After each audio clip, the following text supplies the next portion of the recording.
BA प्रथम वर्ष राजनीति विज्ञान के विद्यार्थियों,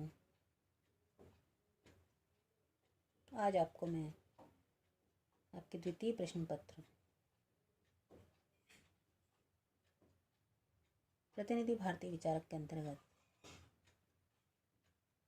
प्राचीन भारतीय विचारक शुक्राचार्य शुक्र के अनुसार प्रतिपादित मंत्रिपरिषद और मंत्रणा की कार्यप्रणाली के बारे में और शुक्र नीति सार में वर्णित प्रशासन के महत्वपूर्ण पहलुओं के बारे में चर्चा करने जा रही हूँ।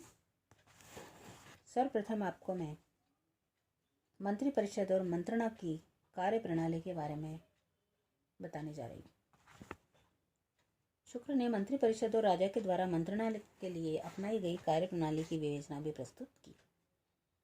सर्वप्रथम प्रत्येक विभाग से संबंधित विचारणीय प्रश्न उस विभाग के अध्यक्ष, विभाग के मंत्री के सम्मुख प्रस्तुत होते हैं और विभाग के मंत्री द्वारा उस विषय पर राजा के साथ परामर्श करते हुए निर्णय किया जाता है।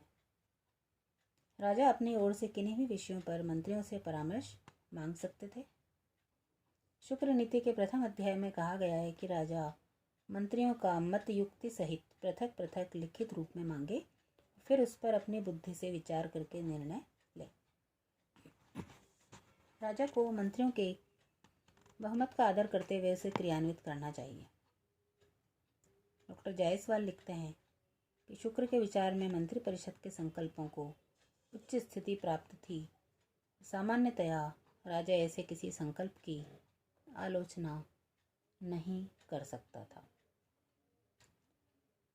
राजा सामंत, भृत्य, राष्ट्रपाल आदि को काम करने की जो आज्ञा दे, उसे शुक्र नीति में आज्ञा पत्र का नाम दिया गया। राजा ऋत्विक, पुरोहित, आचार्य और अन्य पूज्य व्यक्तियों को कार्य करने की जो प्रेरणा दे, उसे प्रशासन या प्रज्ञापन पत्र का नाम दिया गया। शुक्र ने यह विस्तार पूर्वक बताया कि राजा के आज्ञा पत्र किस प्रकार से लिखे जाएं और तैयार हों। मंत्री, प्रांग विभाग, पंडित और दूत या आज्ञा पत्र के लेखों को स्पष्ट भाषा में और सुंदर लिखें। अब हम देखते हैं कि शुक्र नीति सार में वर्णित प्रशासन के महत्वपूर्ण पहलू क्या हैं, जिसमें पहली आती है कर पद्धति। शुक्र ने आय तथा व्यय के बारे में बहुत विस्तृत विचार दिए हैं। उनके अनुसार सेना और प्रजा के संरक्षण के लिए यज्ञ करने के लिए कोष का संग्रह किया जाना चाहिए। ऐसा कोष राजा के लिए इस लोक तथा परलोक में सुखदायी होता है। शुक्र के अनुसार तीर्थ या देव स्थानों से आपातकाल को छोड़कर कभी भी कर नहीं लिया जाना चाहिए। बेचने और खरीदने वालों को जो राज भाग देना पड़ता है वह शुल्क या चुंगी कहलाता है। राजा अपनी आय के 1/3 भाग से सेना का संग्रह करे। उसका आधा भाग दान में लगाया जाए, आधे भाग में प्रजा की रक्षा और आधे भाग में अधिकारी गणों की वृत्ति हो।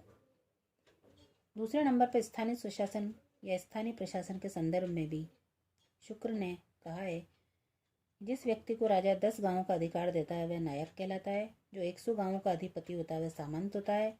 100 गांवों का अधिकार देकर जिस भृत्य को सामंत के बराबर ही वेतन देकर नियुक्त किया गया हो वह अनुसामंत कहलाता है। जो 10,000 गांवों का कर ग्रहण करता है वह आशापालक कहलाता है। जिसकी लंबाई चौड़ाई का घेरा 1 कोस हो और 1000 राज की कर देता हो वह ग्राम कहलाता है। प्रत्येक ग्राम में भूमि कर इकट्ठा करने वाला राजा द्वारा नियुक्त ग्रामपति होता है। जितना देश जिस राजा के अधीन होता है उतना प्रदेश उसका राष्ट्र कहलाता है। स्थानीय प्रशासन की इस व्यवस्था के आधार पर शुक्र ने विकेंद्रीकरण, सत्ता और व्यवस्था के विकेंद्रीकरण का सुझाव दिया।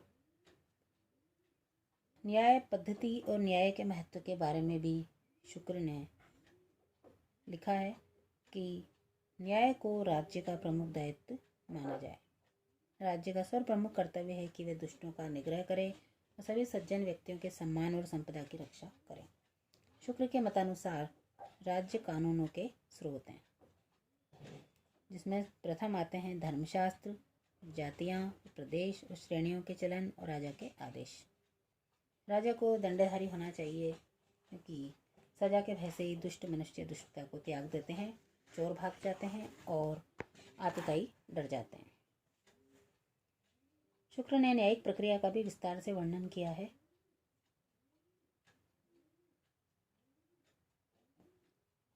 और कहा है कि राजा को उचित है कि वह प्रांग विभाग या वकील, आमात्य, ब्राह्मण और पुरोहित के सहित अपनी बुद्धि को निश्चल करके क्रोध और लोभ से रहित होकर क्रम से व्यवहारों को देखे।